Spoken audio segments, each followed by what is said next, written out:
Welcome to Penrose Learning, where we make understanding easy. You begin by confirming the basics that matter: film loaded, a SAS set, and lens mounted. First, set the ASA/ISO to match the film speed so the SRT's CDS meter reads correctly.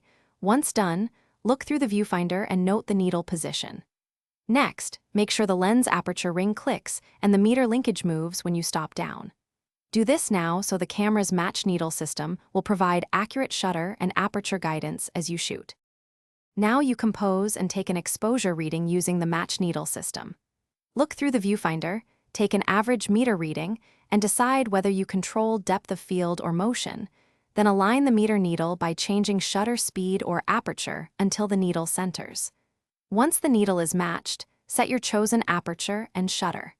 If lighting is tricky, apply exposure compensation and recheck the needle. This avoids surprises and keeps your highlights and shadow. Finish each shot by confirming focus and camera readiness. Use the split image and microprism to nail focus, cock the shutter fully, and press the release smoothly. After exposure, advance the film lever to prepare the next frame and use the depth of field preview to confirm background blur. If things go wrong, if exposures are consistently off, test the meter against known light or swap the battery, and clean the CDS window and lens coupling. This usually restores accurate readings and predictable results.